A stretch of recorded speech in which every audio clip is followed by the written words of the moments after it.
And welcome, everybody. This is Monday, and you know what that means. It's IndyCar Night on iRacing. Hello again, everybody. I'm Gary Gatto. Welcome to the Race First coverage of Round 6 of Season 4 of 2022. The Monday Night Indy Fix Top Split coming to you from the shortest oval IndyCar's run on since the AAA sanctioning days, and that is Richmond Raceway. As always, joining me in the booth for expert analysis from the NHR Esports team and the Lionheart IndyCar Series, presented by Butt Kicker, is Steven Larkamp. So, Steven, we go from a 2-mile superspeedway to the shortest track on the that IndyCar had to run on in its modern history. What can we expect here? And I expect that we're going to see everything you're going to talk about. Well, the contrast couldn't be more different. I'll definitely say that. Richmond is a really tough track. It's a driver's track for certain. Last week out at Auto Club, we saw really close pack racing. Here, though, it's more going to be in the hands of the drivers rather than the slipstream. These guys are going to be fighting the car, especially with the slightly warmer track temp than a lot of people would like to have here at Richmond, because we're racing in the daytime, we're racing in the middle of the afternoon. Track temp may rise, it may fall depending on how it goes, but either way, these guys are going to be fighting for that preferred line to look for, and that means overtaking opportunities. They may be few and far between, but when you want to make a pass, you have got to go for it.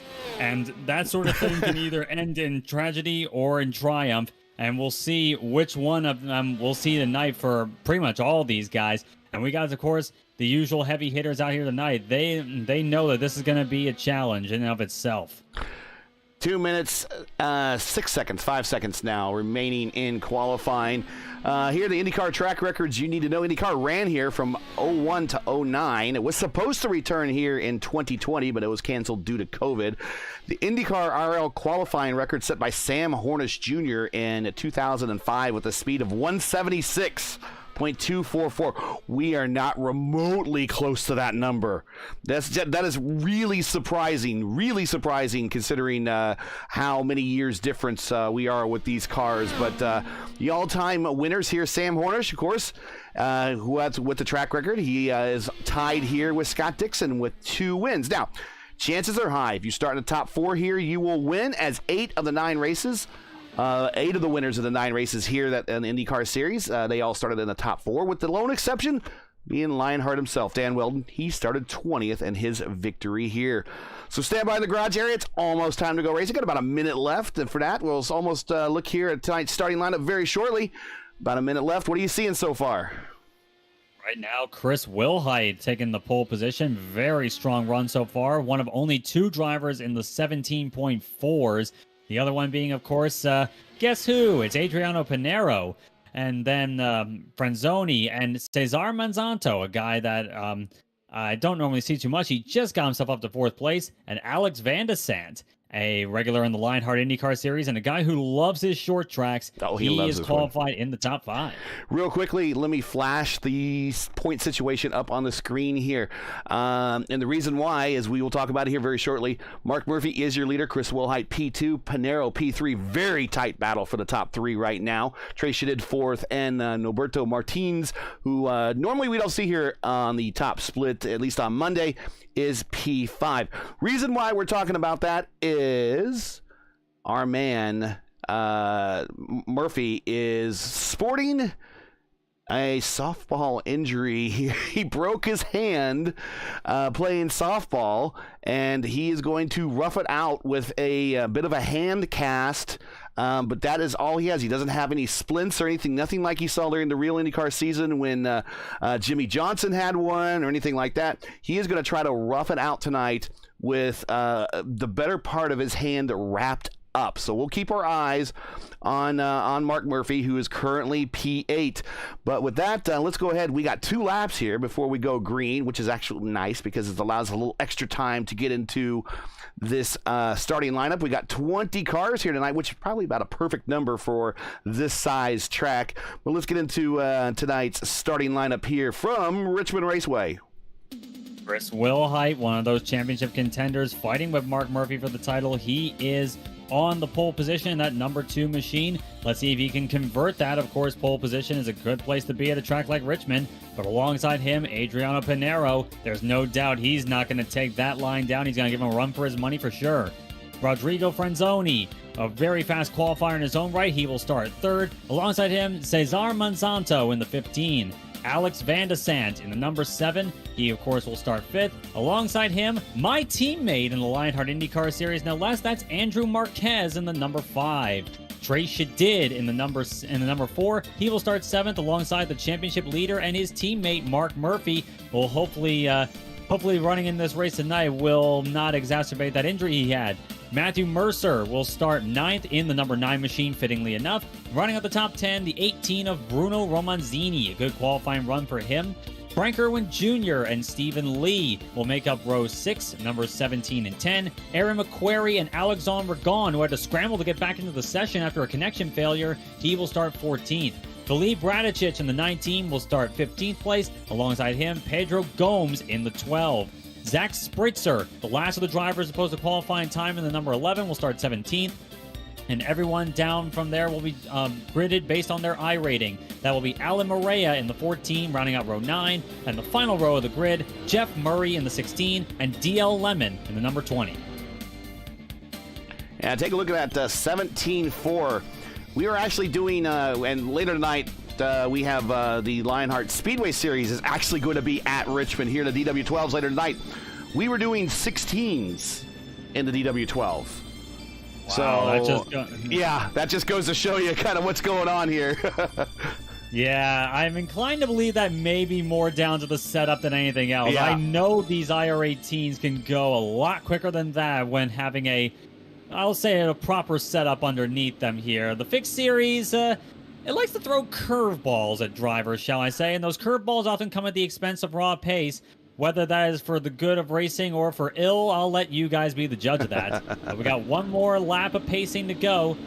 Unique for a lot of tracks here, Iowa Speedway being the exception in this series. Being under a mile in length, you get 2 pace laps before the race starts in earnest. The track, of course, about 3/4 of a mile long here at the Richmond Fairgrounds. Yeah, shortest track you'll see the IndyCars ever run on. In fact, shortest track in modern history, right there with Iowa and San Air. Track is getting ready to go green. Call the first lap here, man. Flag out early. Chris Wilhite gets on the throttle. Great start, though. Pinero, a bit of a wiggle there as they head down to turn number 1. Franzoni tucks into 3rd place as around the outside. Monsanto trying to hold off Alex Van de Sant. And Marquez trying to hold off Trey Shadid as they head down the backstretch for the first time. First of 120 laps here tonight at Richmond. Wilhite leads the way. Pinero tucking in behind them as, I saw Van de Sant trying to make a move on Monsanto, but not quite enough. Marquez on the high side, couple of positions. Marquez around the outside of Trey Shadid, beautifully done. Holds on to that 6th position. The top 5, top 10 almost, getting themselves into single file order, but we got a bit of a scrum back here for the just outside the top 10 here. Frank Irwin Jr. P16 into the wall, coming off of 2. Currently under green. We haven't gone caution yet, and he is just going to make his way back to the pits. Alex Van de Sant working away around Manzato. He is now up to 4th. McQuarrie in the wall, another car in it as well. Radicek in the wall as well. And we are caution. In the Oreo car. Caution is out. Caution as well. So let's go back. We got a lot of going on here. This is a short track, but let's see what happened between these two. Fighting for position, or a little close combat. All right, so let's get a better view here. Looks like just a little bit of a tap there. I think Radicic may not have been aware of how early McQuarrie was braking there, and it just sends McQuarrie around. He just plows right into the back of him. And that looks like day's done for both. The left rear is not spinning for McQuarrie. That might be day done. Radicic might be able to get a new front wing there. We'll see.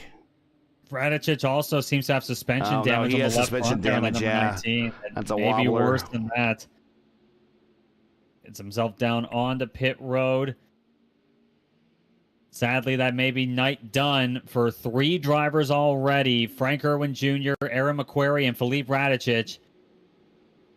As everyone coasting around behind the pace car right now. Definitely early to be coming in for their stops. Yeah, we're talking with some of the drivers before the race. There is about 90 to 100 laps on fuel. I'll tell you what, though, with us now as small as the field, we are down to 17 cars already. We might see an extended green flag run. We shall see. I might have just jinxed it. But we are looking now probably in about lap. These guys could almost go. With a couple cautions, they could almost go the full distance without having the fuel. We'll see. If there's a couple more cautions involved here, it's going to get really close. Yeah, that's going to be incredibly tight. Of course, possibly banking and trying to play all corners there. These guys are going to be up in fuel map 8, trying to save as much fuel as they possibly can. Here comes DL Lemon. He's going to top off, considering he's coming in from 17th. Not really a bad idea. I'd agree with DL Lemon. As lap 7 of this race is giving you 7 extra laps over everyone else, and you lose no track position when you're down at the back of the pack anyway. DL Lemon, of course, didn't post a qualifying time. He started last place, so really it's on nowhere but up from here for the number 20. Yeah, it's already made up 3 spots.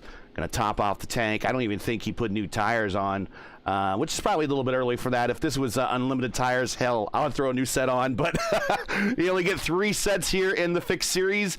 You get the set you start on plus 2 others in the pits. So that is how they are working today, or how they work permanently now with that tire limit. Going through the field currently, Will Height, Pinero, Franzoni, Van de Sant, Manzato, Marquez, Shadid, Murphy, Roman Zini, and Stephen Lee make up your top 10.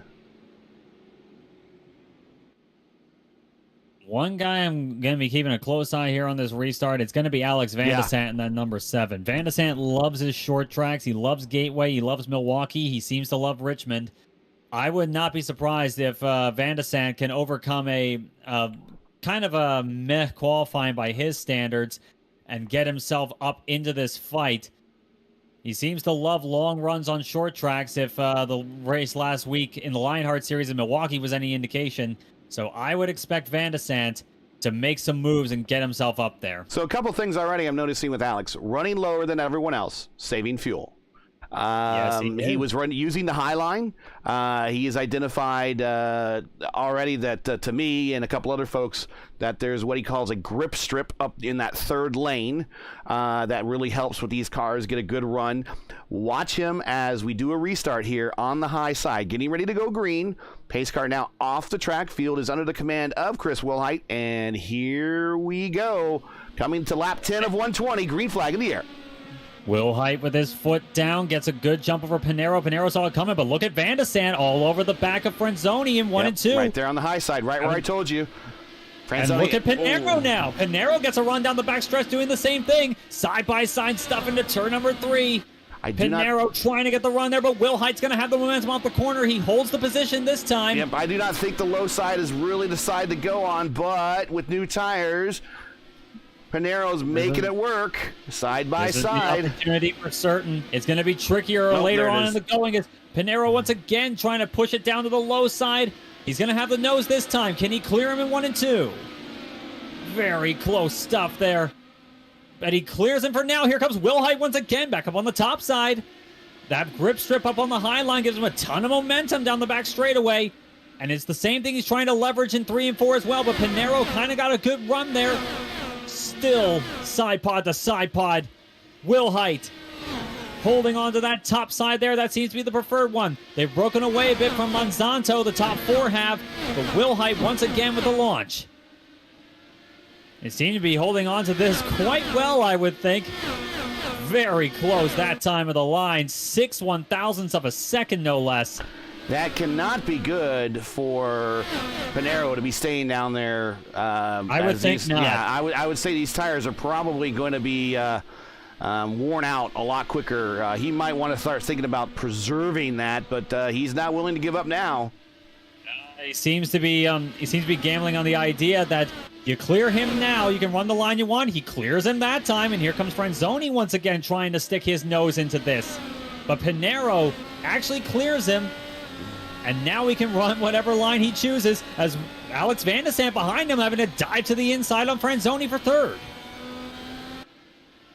Oh, very close stuff there for Franzoni, that's always the line you gotta run there. There's, up top. Here, we see Alex going up top again.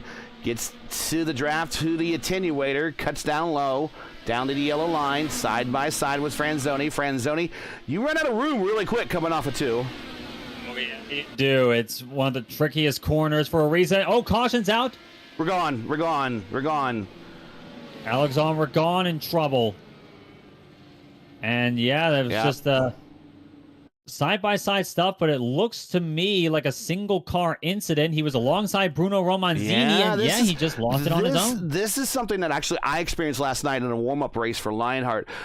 If you don't have the right line and you get your tires all worn out, especially that right rear not up to speed or not up to temperature or worn out, when you come off that corner, the back end just wants to come around and you go right into that wall, and that's exactly what happened. And now Ragon's day is done. Yep, that's exactly one of the things you gotta be careful of here at Richmond. It's possibly one of the reasons why I myself have something of a love-hate relationship with this place. And it seems to either love me or hate me, depending on the day. But that is one of the reasons why it's so easy for turn number 2 to be your killer. Not just because of that, but also because of the wall there. If you run it a bit too hard, you're going to find yourself in that wall on turn 2. It creeps up on you really quick, kind of like turn 4 at Twin Ring McPeggy. Turn 4 at Charlotte, and you name it. But we are now right at that window where if you can go 90 to 100, especially if you can go 100, you could pit now and be done. Indeed, you can. If that number does hold true, we'll see if. I mean, your tires are going to be absolutely crap, but you're done. You're done. Yeah, you don't need to come back in again. Yeah, No. I mean the guys on fresh rubber. Oh, we got one coming in right now. Trying to Jeff Murray on pit road in the 16. No one else is pitted though, and one driver I've noticed that really has had a... actually, never mind. Mark Murphy and a few others, Trey Shadid, Alex Van de Sant, and Rodrigo Franzoni, they have all pitted. They've all come in, so they are banking on that strategy here. Of course, saving as much fuel as humanly possible, no doubt. And they may well be doing that during the race as well. If we do get a long green flag run, which seems to be the game plan that they think will happen long term here as the field whittles itself down, that is going to be invaluable. Probably running on a higher fuel map setting, a map, maybe map 3, map 4, perhaps, trying to save themselves some fuel to get themselves to the end of this race. Yeah, this is one of those tracks that I noticed that even on a lower fuel setting, you could keep pace. And that tells you this is really not necessarily a horsepower track, but it's a handling track. Definitely so. This is definitely more of a handling track than anything else. Most of the track itself is a corner, so you're not gonna be relying on your engine power. If anything, you may want to turn it down a little bit to prevent your car to make your car handle the way you want it to. And I would be remiss for those of you that don't exactly know what I'm going on about here with the fuel map settings. Of course, you can adjust how much power your car puts out to run and adjust that however you see fit, whether you want to go full power or you want to save fuel. And there's 8 settings that you can run here, and maps 1 through 5 are basically turning it down as it goes up, the higher up the number to save fuel. Map 5 being the highest one you can run, and the highest run that you would run under caution to get fuel most mileage. Economy, yeah. Map 6 and 7 are mostly used on road courses, and those are used as like different throttle map settings for map 1. It's the same power output, it just applies the power a bit differently. Wheel spin. And map 8 is for a situation like right now under caution, where you're just doing nothing but coasting around and saving fuel. But they're not going to be doing that now. Pace car peels off. Pinero now leading the way this time. Will Wilhite get back at him? Pinero gets his foot down. Green flag flies. Wilhite stays with him, but Cesar Monsanto in P3 kind of caught out by that one. And he's got Andrew Marquez and Bruno Romanzini all over him to deal with. Meanwhile, a great... Alex Van de Sant got a position. Romanzini! Oh! Franzoni, excuse me, Romanzini. Yeah, Franzoni had issues. Looks like he might have hit the wall coming out of turn 2. Oh, it's so easy to do. Oh, he actually got touched. He actually got hit by Van de Sant. Just a little love tap there. I think Van de Sant may have misjudged. But that puts Franzoni in the wall. He's still going, though, but he has lost a ton of position. Yeah, we're getting ready to send the camera back there, and we saw Alex fighting him. And I got a good run on him underneath him coming off of 2, and unfortunately, looks like a little bit of, could be real contact, could be netcode. I haven't looked at it yet.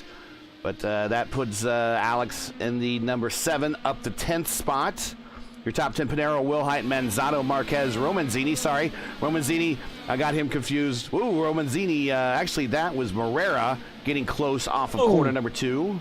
Oh, Romanzini and Jeff Murray are around on the back straightaway. Caution is out. Franzoni, as we keep calling him Romanzini. Yeah, I should say. Franzoni. Keep and with Murray, Romanzini for some reason tonight. What the heck? Well, Romanzini's actually doing pretty good right now. But let's go back and look at this. Okay. Jeff Murray with a big twitch there, and Franzoni didn't catch it in time and just runs into the back of him. And somehow, both of them kept going after all of that. Franzoni came off the worst of it. Yeah, he's missing a front wing. He should hopefully get that replaced. Murray, Murray's spinning out as he's... Oh, no. As he's trying to come back up to speed. Maybe he is damaged. But the thing is, he just put on a new set of tires. So does he come in and have to use that last set to get him home? I'm definitely seeing rear wing damage on the 16. I'm not sure of any suspension damage. I'm not seeing anything visual, but looks can be deceiving, of course. No, he is not changing tires. Looks like they are going to go to get some work done in the pits. Marquez coming to pit road. He is coming down, followed by, Matt Mercer is with him. And again, for some of these guys right here, this could be their final stop already. This is definitely the safe number to go to, it would seem. 120 laps, lap 90 seems to be the threshold, and so we're right about at the point where these guys are willing to sacrifice track position in the short term for not having to pit again long term. If we get a long green flag run, these guys will cycle their way up to the front, and if it goes green all the way from here, which I'm not too certain about that, of course, everybody else is going to have to pit and put themselves probably multiple laps down while Marquez, Mercer, and company just go by.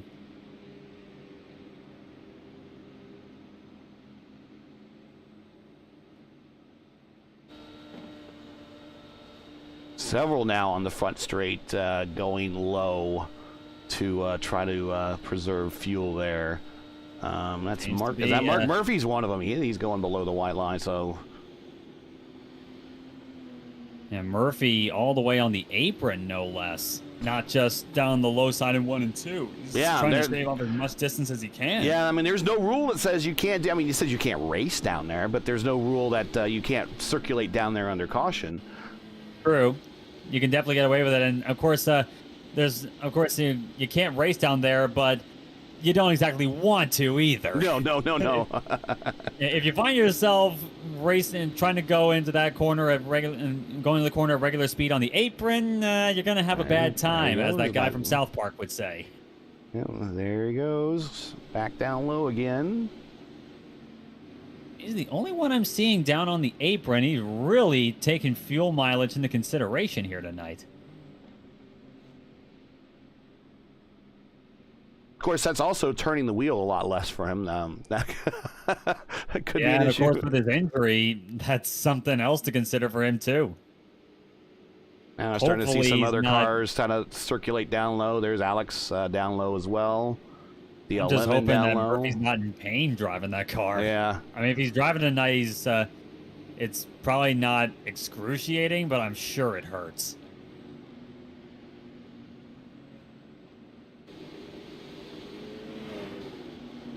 Morera looks like, is that Spreitzer?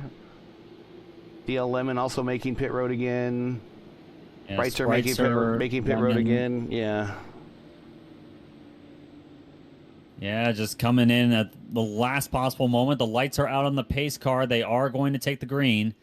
So this is them covering all the bases while they were towards the back of the remaining cars anyway. So the way they see it, this is going to be worth it long term. Murray's still getting worked on pit road, so the damage is a lot more terminal than what it looked initially. Yep.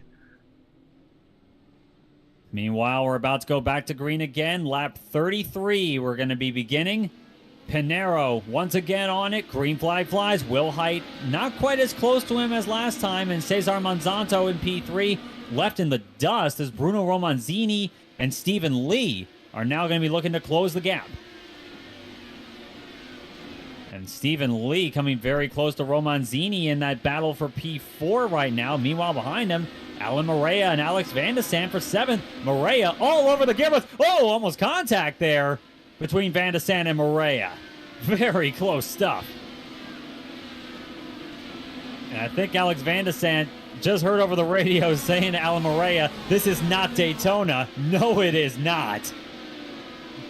But now Morea under pressure from Trey Shadid in the 14. Looking down to the low side is Morea. Shadid, I should say. Ooh, very close stuff there. Shadid getting back in line there as Mark Murphy now. Once again creeping himself into the picture as Shadid still looking for a way around there. Morea seems to be holding this pack up here. Alex Van de Sant now starting to close up on Pedro Gomes in 6th place. Gomes racing with Stephen Lee. Battle for 5th place, and they got Bruno Romanzini directly in front of him. And Romanzini's trying to close the gap on Cesar Monsanto. But Pedro Gomes trying to close up there as Lee gets a little bit dicey there as Gomes seems to be running a bit quicker at the moment. But like still very close stuff. It's not by too much. Yeah, I was starting to see him going up to that second groove. Whoa! Morea getting way wide on corner exit there. Morea probably feeling the pressure there from both Shadid and Murphy. It's hard to run the line you want to here. It's a fine line to run. But now look at Shadid trying to stick it down on the low side now.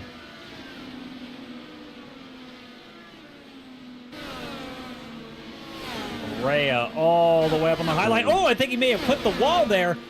Shadid sent scrambling to avoid hitting him there. Alan Morea really struggling with his car right now, I think. But Shadid, he's just annoying enough to not let Trey Shadid by. This is a dogged resistance right now by Alan Morea, but the main thing it's doing right now, in the grand scheme of things, it's losing a lot of time to Alex Van de Sant in front of him. Meanwhile, Gomes almost slapped the wall there. Van de Sant down to the low side now. This is for 6th place. And move VDS. Alex VDS up to P6. Side by side. Watching this battle between Shadid and Morea. Yeah, I think I heard Murphy on the radio. He is none too pleased right now with how frustrating Morea has been. Even accusing him of blocking, as we got a lap car there. That's Jeff Murray down the low side. So he is repaired and underway. And a 6-minute stop. Right now. He's circulating and trying to pick up whatever he could. As he very wisely lets them all go there. Well done to Jeff Murray under the circumstances.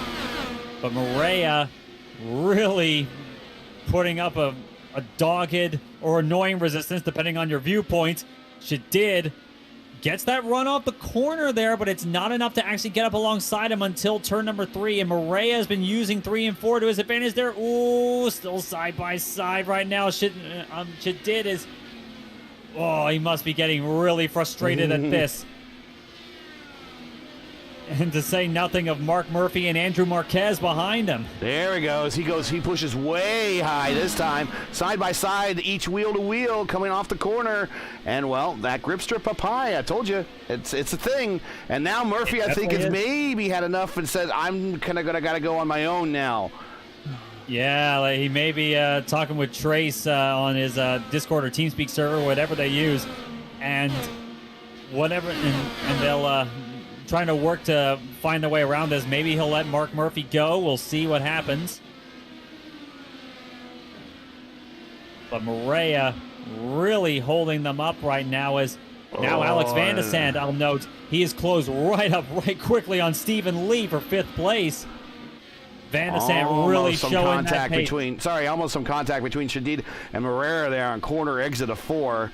Just run out of room so quickly here. You definitely do. It's the eternal problem you face at Richmond. There's just not enough room. Oh, contact there. Moreira sent around by Shadid. They're both around. Marquez avoids them both. Caution is out.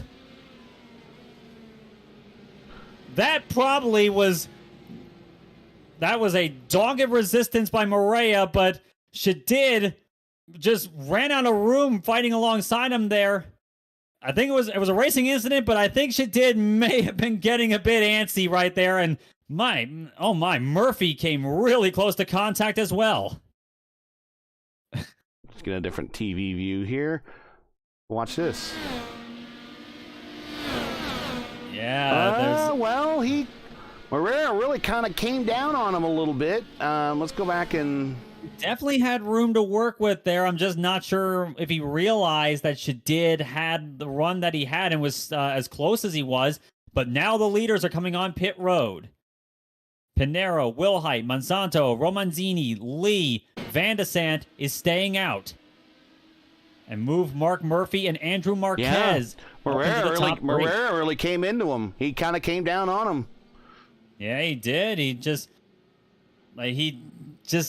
He had more room up on that high side there, and I know, like, a lot of people see incidents from a skewed point of view if they're directly behind it or if they're involved in it, but both Shadid and Murphy were angry at Moreira for blocking.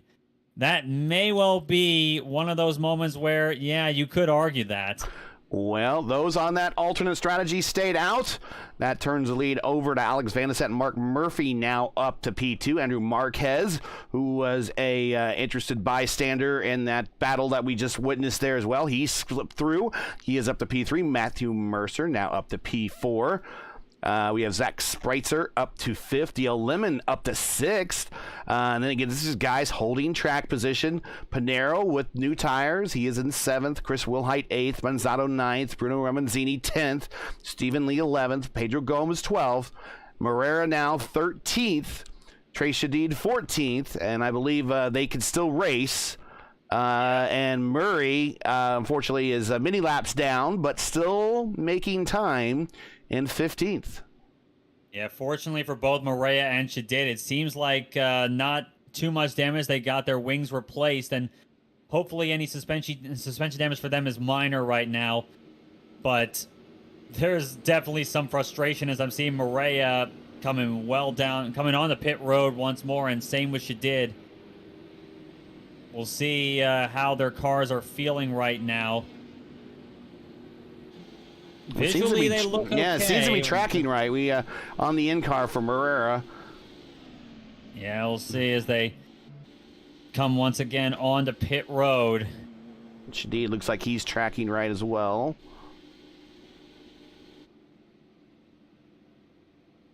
They might be getting some optionals taken care of here based upon the stop. Probably so. It would make a lot of sense to me in this circumstance. If they have optional repairs and we're under caution, now's the time to take it. They're at the back of the pack anyway. But if they're doing that, they got to keep an eye on them as both of them are on their way back out. Yeah. Keep an eye on that pace car.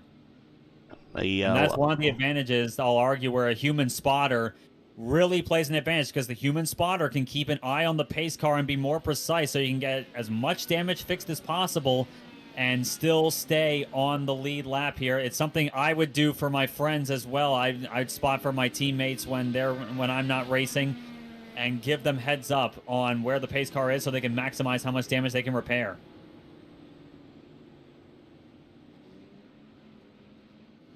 Meanwhile, the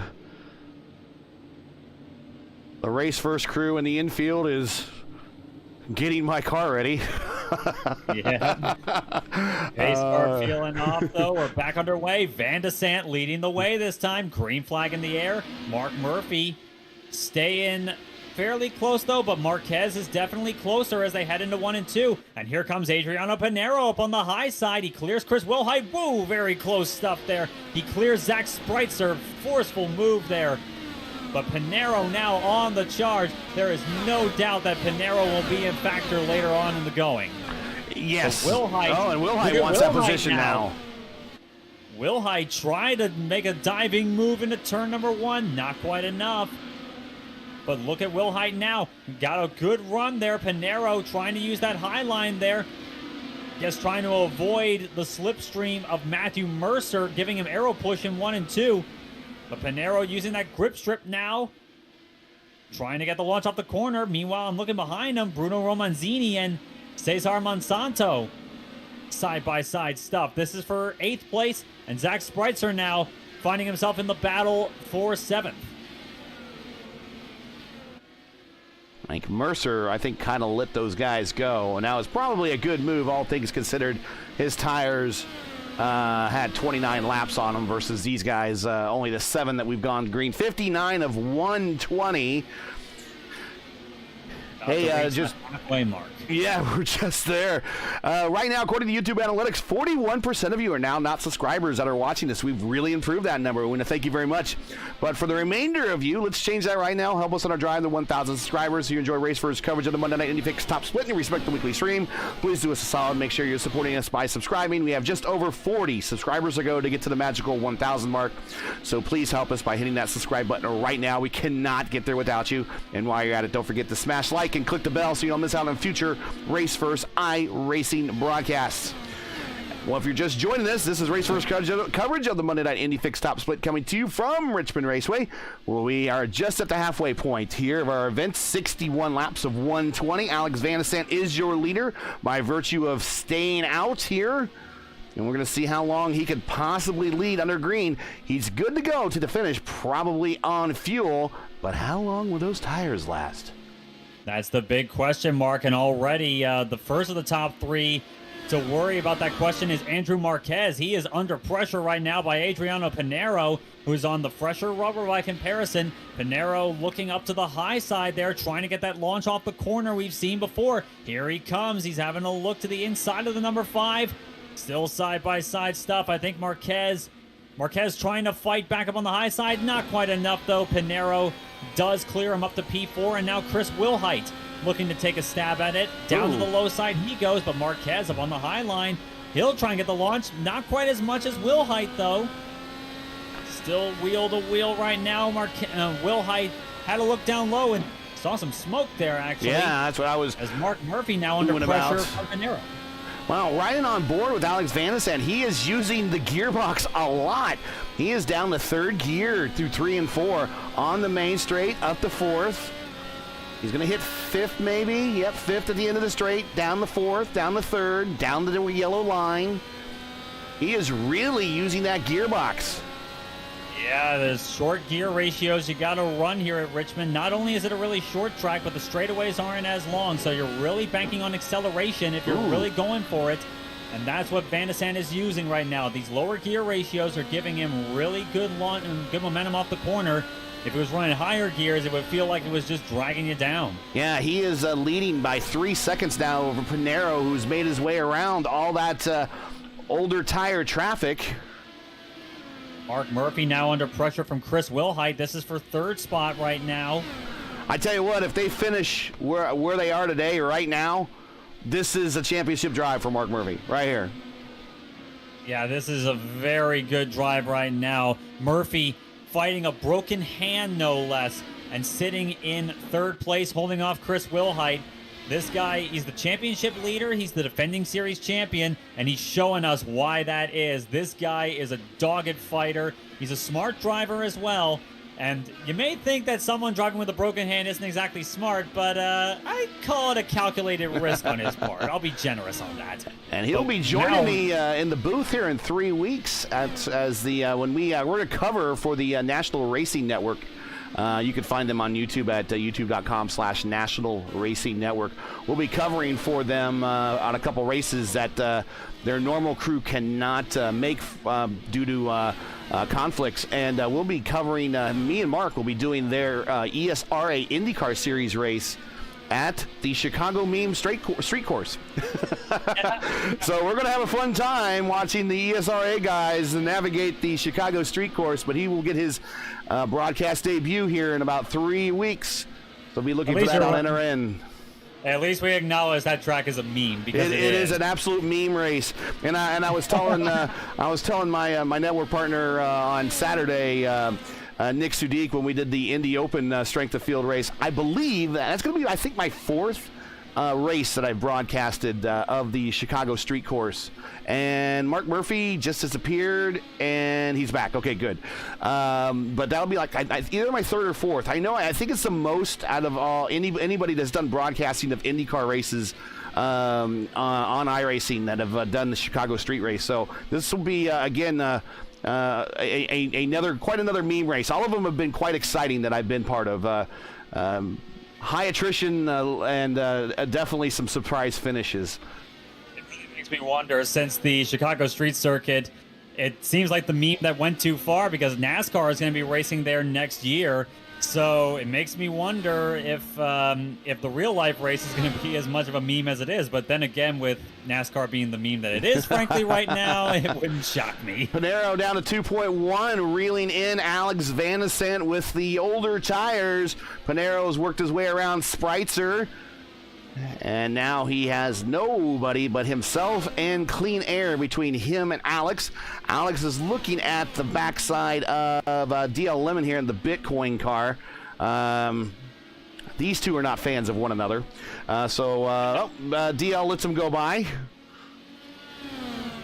By DL and very good sportsmanship there by DL. I will say, leading Alex on by. Alex, DL just working his way up to P12, 8 spots on the day. Alan Moreira right in front of him, up 7 spots. They are the biggest movers so far on the racetrack.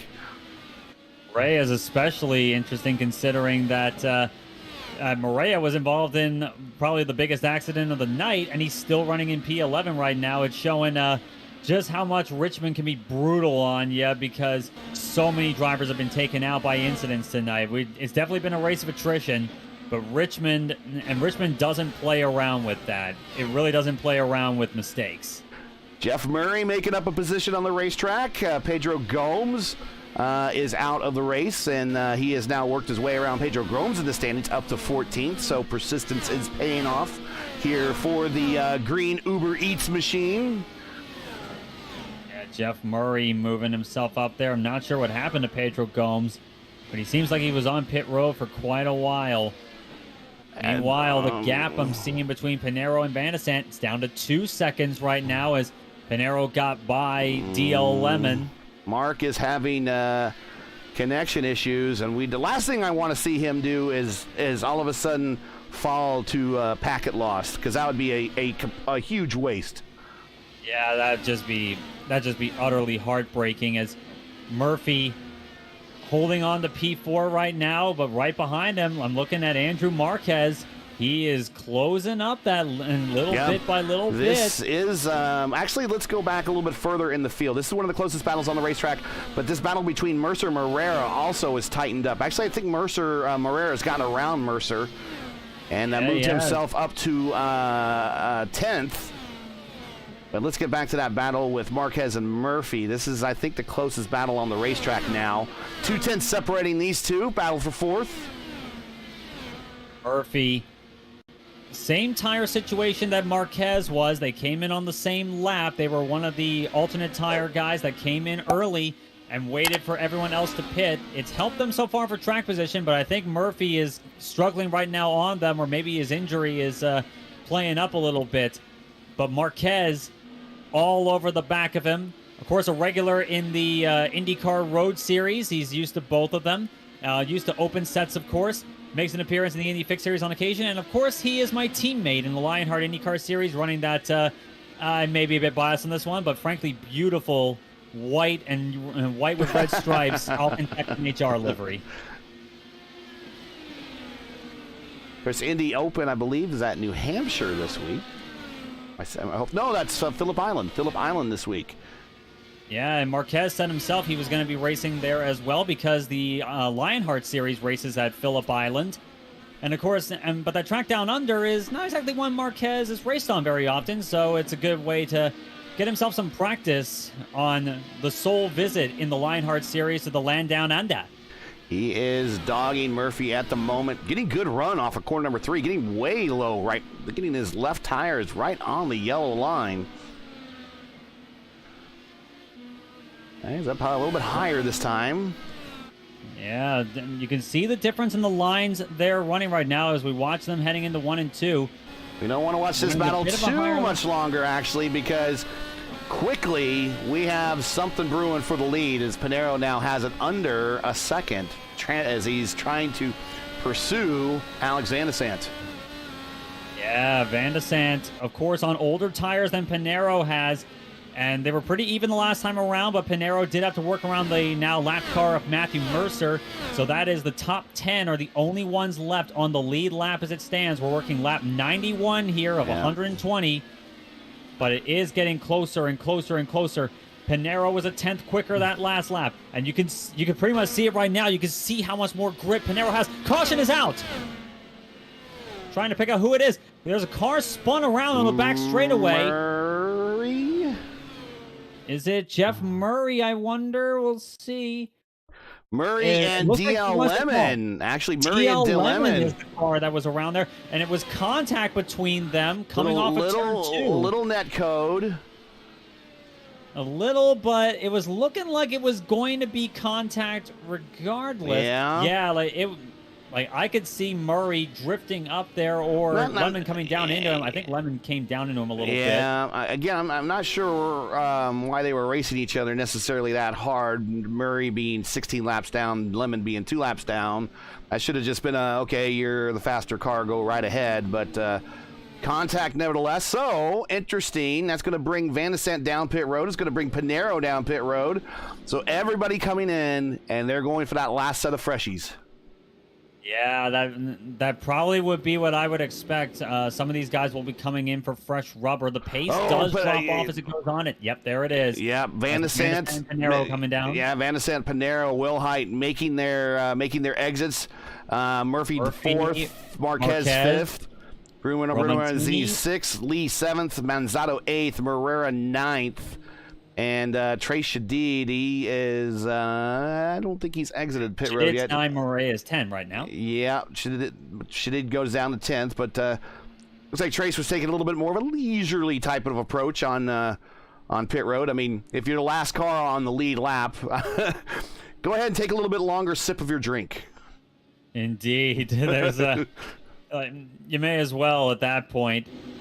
But Mercer, last car on the lead lap, he got caught behind the pace car. He's moved himself back up and now make that P11 right now. 11 cars on the lead lap. So Mercer will get his lap back when he stays out right here. Yeah, and he should actually, he'll get the wave around, and he should actually stay in the lead lap, provided that he has pace in those 64 lap old tires.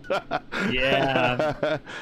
I don't know. I don't know if he'll have time if he can get the wave around and dip down and get new, but I don't think he will. But he might just have to bide his time. And those last, we're looking at 25 laps now. Those last 25 laps here are going to go by really quick.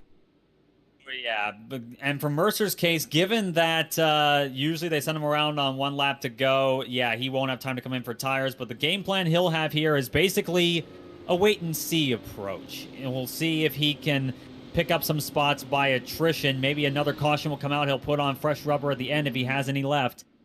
And he'll try and make a fight for track position later on in the going. I think he has one if set indeed we left. get another yellow. I think he has 1 set left. So we have another yellow. He's putting them in position to maybe pick off 1 or 2 more spots there.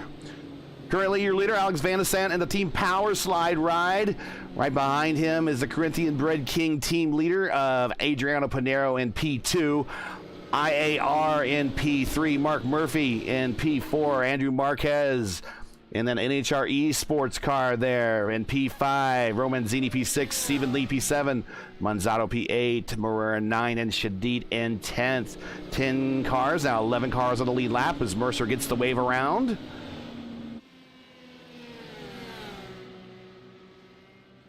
Now everyone just getting themselves lined up. It'll be 24 laps to go on this restart. And if it goes green, they're going to go by really quick. We've been seeing about 18-second lap times here. These guys have definitely got some good pace. It may not be as fast as they could be, but laps here at Richmond tend to fly. Pace car off. Van de Sant versus Pinero. Van de Sant tries to get the jump on Pinero. Spin. A little bit of wheel spin there. So Van de Sant gives himself a bit of a gap for the time being. Will Height now looking all over the rear end of Pinero now through 1 and 2. As everyone get themselves situated right now. Pinero running the same line right now as Van de Sant. We'll see if he can indeed find the grip. He still has fresher rubber, but will we get to a crossover point perhaps? I think he might have hit the wall. Pinero did. Yeah, I think Pinero might have hit the wall coming off of 2. Oh, that was having a look at that. I think he did. He did clip the wall there through 1 and 2. I'm not sure if it did too much damage, amazingly, to the number 1. He's still holding on to the gap that he had before. But Pinero, you gotta be careful with that. Even a former champion like Adriano Pinero can get caught out by turn 2 at Richmond. It's so easy to do so, especially when you're running down some guy for the lead. 20 to go this time by Van de Sant. Still holding the gap right now. He's actually quicker now than Pinero. Yeah, maybe that 17.6 to a 17.8. Yeah, 17.6 to a 17.8. Stretching the lead out now to 0.8. Will Height not exactly closing up on him right now, though. At least if last lap was any indication. And yeah, it's still holding the same right now, but Alex Van de Sant really enjoying that clean air and being able to pick the line he wants. But I'm looking behind him. This battle for 4th is starting to get interesting. Murphy, Marquez, and Romanzini. Romanzini way up on that high line right now, trying to get the launch on Marquez, trying to close up the gap. But Murphy, again, fighting that broken hand right now. They're running fairly even lap times, are Murphy and Marquez right now. And Romanzini, for that matter. We're just using different lines to do it. But we'll see if they can make any headway on each other. As look at Romanzini way up on the high line there, out into what would normally be the marbles up there. That's where that little bit of a grip strip is up there. Get a good run coming off these corners. Indeed it is. And looking at Marquez was a little bit quicker than Murphy that last time by. Can he close up on him? But Romanzini lost a ton of time on that last lap. I'm not sure if he went too high for his own good there. But Stephen Lee in the 10 starting to make some progress right now, but they were fairly even last time around. So just kind of the ebb and flow that you're running here as you're trying to find different lines to close up. And we got coming to 14 laps to go at Richmond. And Van de Sant has opened it up to over 1.5 seconds of a lead. Beautifully done by the number 7.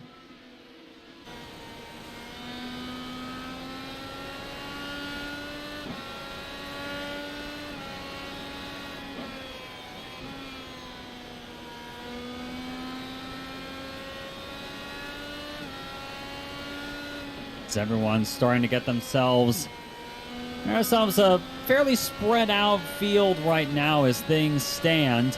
But having a look at the battle that could possibly be brewing right now for P2. Will Height and Pinero. Will Height definitely looking to be a bit quicker than Adriano right now, even though, here's something crazy. Last lap around, these two ran the exact same lap time. Yes. 18.008. That time by, though, Pinero was a bit quicker, but that's just showing you how well matched everybody is here tonight. And Marquez Looking at the battle right now for fourth. Still fairly even lap times right now between him and Mark Murphy for P4, but they're dropping Romanzini a little bit behind. Romanzini may be able to close up a tiny bit, but with 10 laps to go, how much can he really pull back on him? And I think I may have just heard, was that Pinero I just heard come close to the wall in turn 4? Hey, he almost got the wall out of 2 as he made a little bit of extra move to come down off the wall. Last time by Pinero, an 18.1. Wilhite an 18 flat, so Wilhite a little bit faster. It's a very close battle, though, but another close battle is developing behind him. This is for 7th place. Stephen Lee, Alan Morea, and Cesar Monsanto. Morea... He sends Lee around. Lee gets punted. Saw that coming right there. It. He sent it right into the back. I tell you what, Moreira is not making any fans of him today because he sent it right into the back of Stephen Lee. He sent it right into the back. I don't know if Stephen Lee had an incident or something, but you gotta have better race awareness than that. Morea has just been a bit of a wrecking ball tonight. Up to P8. Stephen Lee, amazing car control on his part. He saved that one, but now he's coming under pressure, not just mostly from a lap car. That's behind him. Yeah, that's not for a position. And at this point, Lee might want to let him go. 5 to go. Alex Van de Sande with a 2.2 second lead. He's looking at putting Matthew Mercer with his now 87 lap old tires. He actually caught him, and is going to put him down a lap. Come on, Alex. What I'm saying on the lead lap. Come on, Alex. Well, yeah, I mean, I'm sure like he's got his own worries right now. He wants to maybe pad that lead a little bit more. I still remember I was broadcasting 3 laps ago, not coming to 2 laps ago. I was broadcasting another race that Alex was in, and he went down a lap, and he asked the leader when they were coming to the caution or coming to the white flag if he could pass him to get the lap back, and the leader actually did. So there's some karma there, Alex. There's some karma. Yeah. Repay. But he seems to have had good karma tonight. He's had really good run so far. Last lap, though. A lap car to worry about. That's is that DL Lemon there? No, that's Spritzer. But it's off corner number 4. And Alex Van de Sande there with a great win. This is really, like you said, one of his tracks. And then when you saw him in the lineup, you knew that he's going to have to be someone to watch, and he was there all night long. Get through that last pit stop, got him up front. Track position pays, and he's your winner here at Richmond. P2, Adriano Pinero, Chris Wilhite, bottom step of the podium. So Pinero and Wilhite continue their podium streaks. Hey, Matt Murphy with the broken hand finishes 4th. Amazing job by Mark Murphy.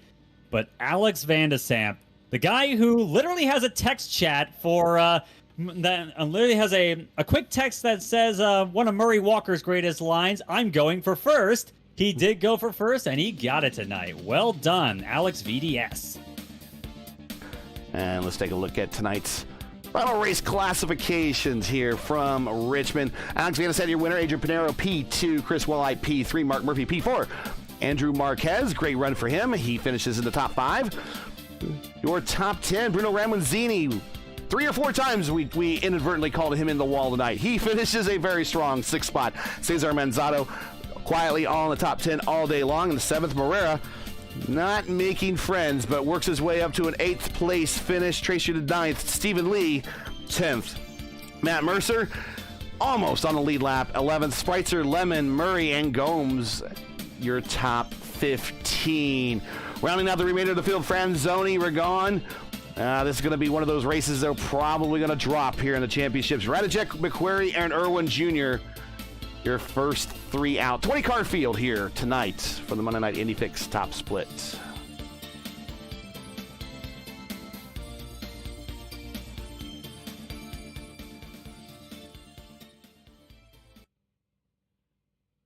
Okay. Let's check who is in.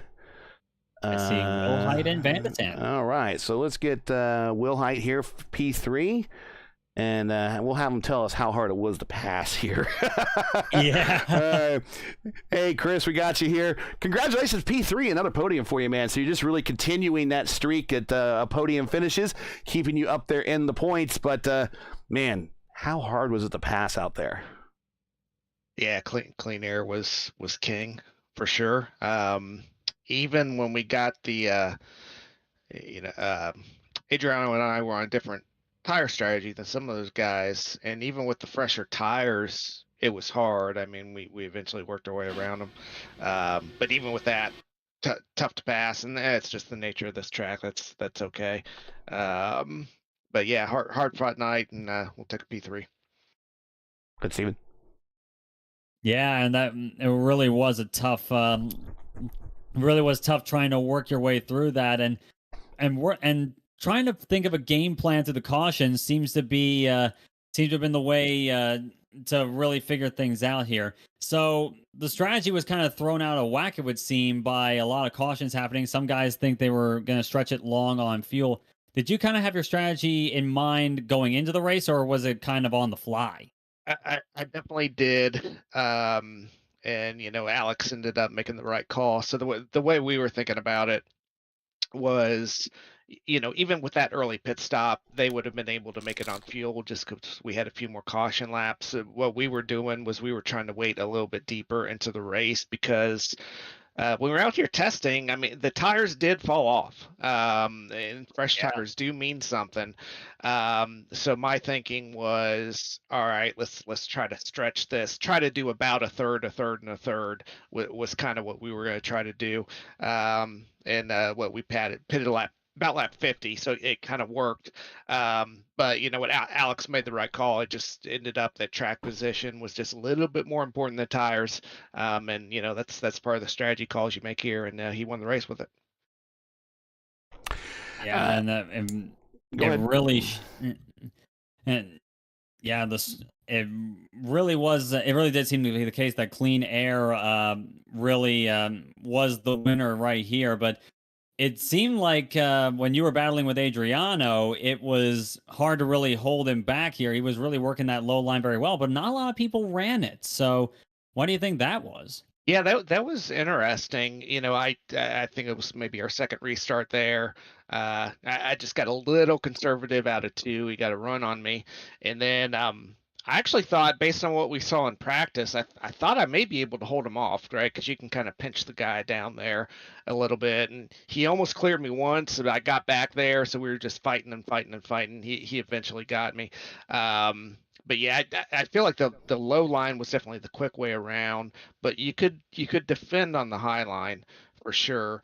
But you just kind of had that recipe where it's just tough to make moves. He finally got me. Good move by him, and then obviously Alex got us through the pit strategy. So. Well, another race, another podium. We're going to a road course next week.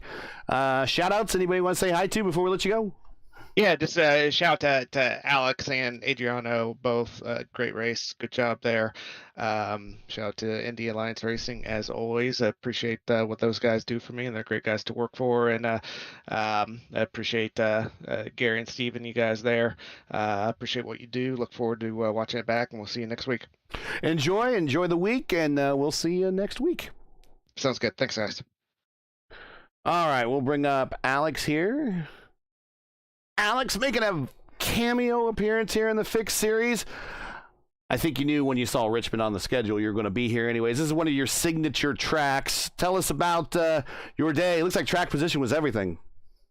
Yeah, it really was. I played that strategy pretty perfectly, and I got really lucky with those yellows with Adriano closing in on me there. And fortunately, everybody deciding to pit at the end. And yeah, just manage the tires was the big thing. That right front would not have made it through a full run, so I was really hoping for a caution before the end, even with that early pit stop. So yeah, it was fun. I got a bit of wheel-to-wheel racing, and that was not as bad as I expected. But yeah, just like you said, track position was king here. Go ahead, Steven. Yeah, and we were saying before that seeing you at a short track is no surprise, and you always seem to do really good here. What do you think is it about the short tracks, not just here at Richmond, but also Milwaukee and Iowa and such? What is it that you like the most about them? Um, I guess sort of their similarity to road courses and how you have to approach them. But that doesn't like kind of like really paint the full picture. But tires are so important there, and just the way that you have to drive them or drive the car to be fast over a long run, it's just fun. The like how you have to approach and enter the corners. There's just something about it that's enjoyable, and it produces the best racing in this car on ovals at least. So, yeah, I don't know what it is for sure though, but it's definitely the best type of track for this car. Well, I'm assuming next week you're going to go back to Indy Open, where they will be at New Hampshire, I think, next week. Yes. So Fix moving on to Road America. So I don't know if we're going to see you any more this season, but good to see you in the lineup. Congratulations on the win, and I know you got a lot of people you want to thank. Yeah, thanks to everybody at Powerslide Motorsports.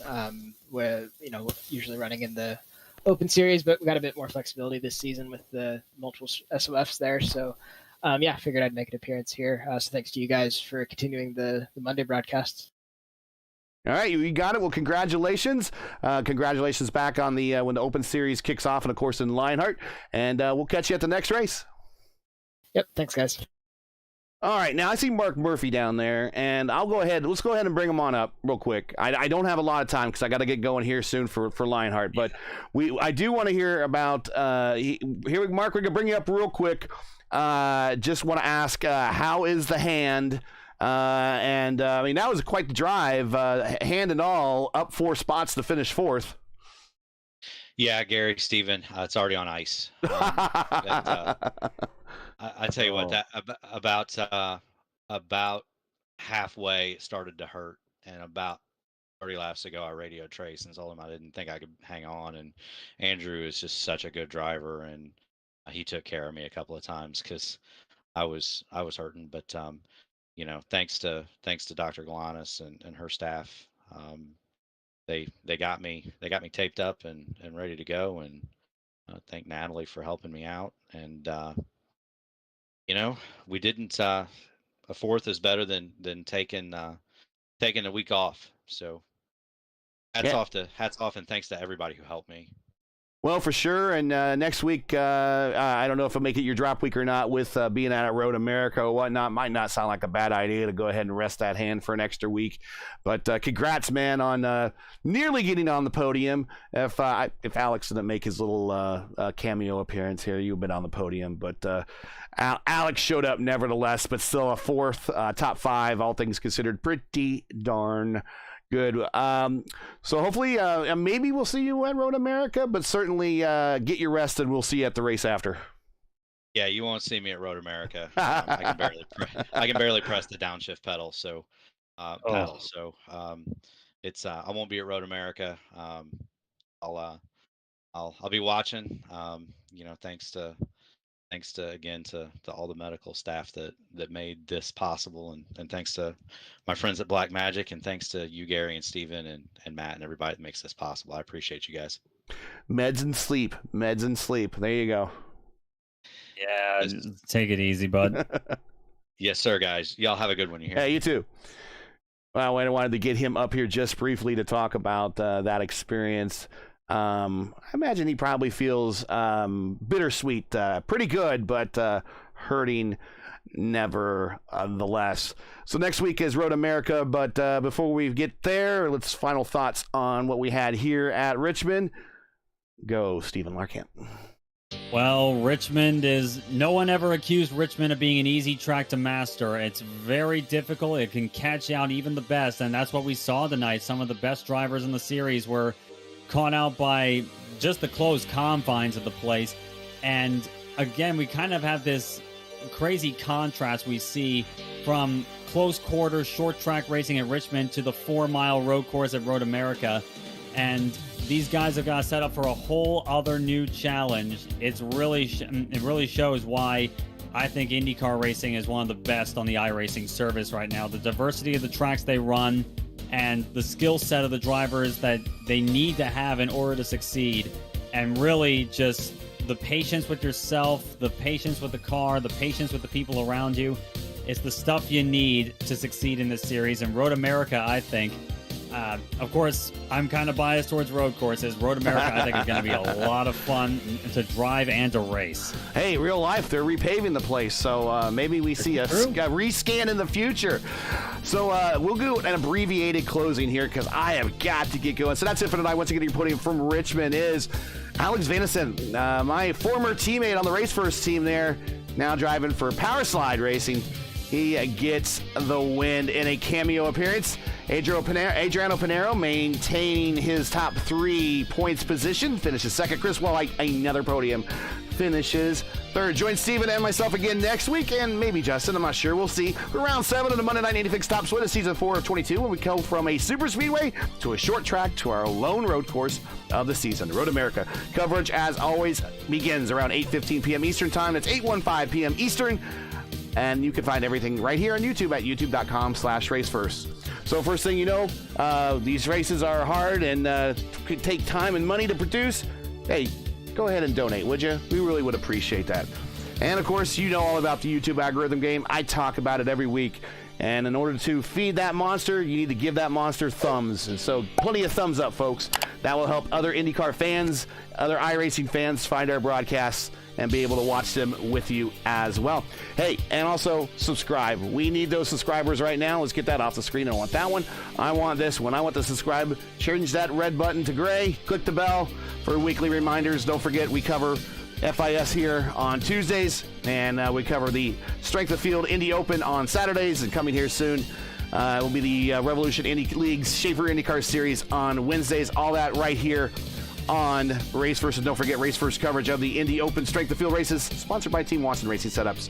Hey, you know what we say here. We know what Indy means. We're the most in-depth knowledge of all IndyCar racing here, and that's us here on Race First. For business inquiries, learn more about what we do on Race First.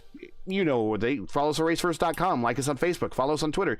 You know the drill there. And once more, for Stephen Larkamp, everyone's Race First. I am Gary Gosselin saying all. Good night. Thanks for watching, and all our men and women in the military and as first responders. Godspeed, God bless, and come on safe. Catch you again next week in Elkhart Lake for round 6 of season 4 of 2022 of the Monday Night Indy Top Split. Good night. I'm out.